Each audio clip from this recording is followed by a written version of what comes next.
Hi, నా పేరు doctor Lenin Reddy. ఈరోజు మనం మాట్లాడుకోబోయే విషయం చేతుల కాళ్ళు తిమ్మిర్లు, మంటలు, చురుకులు, మొద్దుబారిపోయినట్లుగా ఉండటం.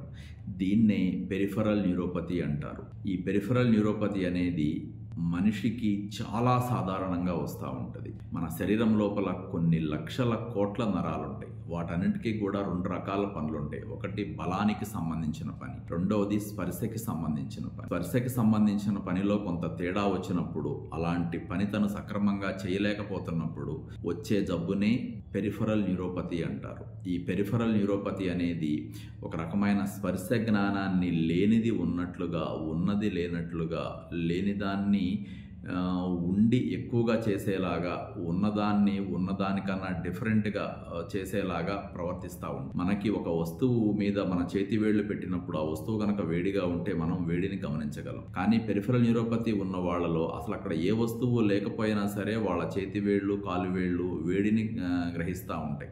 వేడిని ఉన్నట్లుగా ప్రవర్తిస్తూ ఉంటాయి. వేడిని ఉన్నట్లుగా మన మనసుకి, మెదడుకి చెప్తూ ఉంటాయి.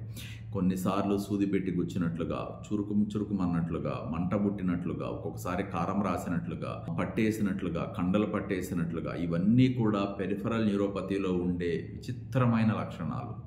ఇది ఎంత బాధ పెడుతుంది అంటే, నాకు తెలిసిన కొద్ది మంది అయితే ఈ పెరిఫరల్ న్యూరోపతి అనే ఒక దీన్ని భరించటం కన్నా, బాబోయ్ అసలు ఏదన్నా ప్రాణం మీదకి అంటే మనిషి యొక్క బతకడానికే భయమేస్తుంది మాకు అని చెప్పే అంత పరిస్థితి ఉంటుంది పెరిఫరల్ న్యూరోపతి వలన. ఈ పెరిఫరల్ న్యూరోపతిలో దీన్ని పరిష్కారం చేయాలి అనుకున్నప్పుడు దీనిలో అనేక రకాలు ఉంటాయి. Small fibre, large fibre, diabetic, ర్యాంకెల్, compressive, toxic, radicular, proximal, distal, ఈ రకాల్లో మీకు ఏ రకం ఉన్నది, ఆ రకంలో ఒక రకమే ఉన్నదా, 2 రకాలు, 3 రకాలు, 4 రకాలు కలిసి ఉన్నాయా, ఆ రకంలో ఏది ఎక్కువగా ఉన్నది, ఏ కారణం చేత వస్తుంది, మీ రక్తంలో ఉన్న కెమికల్స్, హార్మోన్లు, ట్రాన్స్మిటర్లు, రిసెప్టార్లు, అలాగే neurological systems, autonomic system, stress, నిద్ర సరిగా లేకపోవటము, గతంలో మీరు వాడిన కొన్ని రకాలైన మందుల ప్రభావము, వయసు ప్రభావము, జన్యుపరమైన కారణాలు, ఇలా అనేక రకాల కారణాల చేత పెరిఫరల్ న్యూరోపతి అనేది మనిషికి వస్తుంది.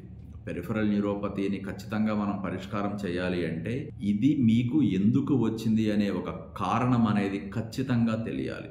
అలాగే ఈ పెరిఫరల్ న్యూరోపతి వెనకమాల శరీరం లోపల మిగతా సమస్యలు ఏమున్నాయి, ఇది షుగర్తో కలిసి ఉందా, బీపీతో కలిసి ఉందా, థైరాయిడ్తో కలిసి ఉందా, గుండె జబ్బులు ఏదన్నా ఉన్నాయా, కిడ్నీ జబ్బులు ఏమన్నా ఉన్నాయా, పక్షవాతం ఏదన్నా ఉన్నదా, అలాగే ఆటో ఇమ్యూన్ డిసీజెస్ ఏదన్నా ఉన్నాయా, అటానమిక్ సిస్టమ్ డిస్ఫంక్షన్స్ ఏదన్నా ఉన్నాయా, గతంలో మీరు ఏదన్నా కొన్ని ఆయుర్వేదిక్ మందులు, నాటు మందులు, అట్లాంటి బలానికి సంబంధించిన మందులు లాంటివి ఏమైనా వాడారా, ఇలా అనేక రకాలుగా దీన్ని లోపలికి వెళితే కానీ దీనికి ఉన్న కారణాలు కొంత తేలిగ్గా బయటపడవు. దాన్ని బట్టి దీనికి పరిష్కారం చేయొచ్చు.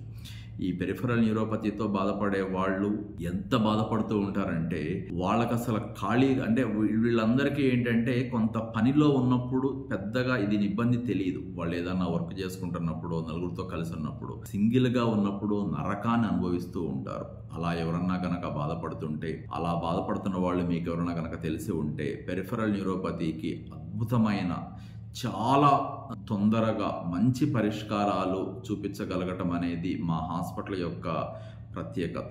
ఎందుకంటే గత 14-15 ఏళ్లుగా కొన్ని వేల మందికి, లక్షల మందికి ఈ పెరిఫరల్ న్యూరోపతికి సంబంధించిన బాధ నుంచి ఒక రకమైన ఉపశమనము, అలాగే చాలా మందిలో విముక్తి కూడా కలిగించడం అనేది మా యొక్క ప్రత్యేకత. మీలో ఎవరన్నా సరే షుగర్ వలన కానీ, బీపీ వలన కానీ, వేరే జబ్బులుండి పెరిఫరల్ న్యూరోపతితో గనక బాధపడుతున్నట్లయితే మీకు ఖచ్చితమైన పరిష్కారం చూపించేదానికి మొట్టమొదటగా మా హాస్పిటల్ ఉంటుంది. Thank you. Doctor Lenin Reddy, MD, general medicine, gold hospital, Guntur, Hyderabad.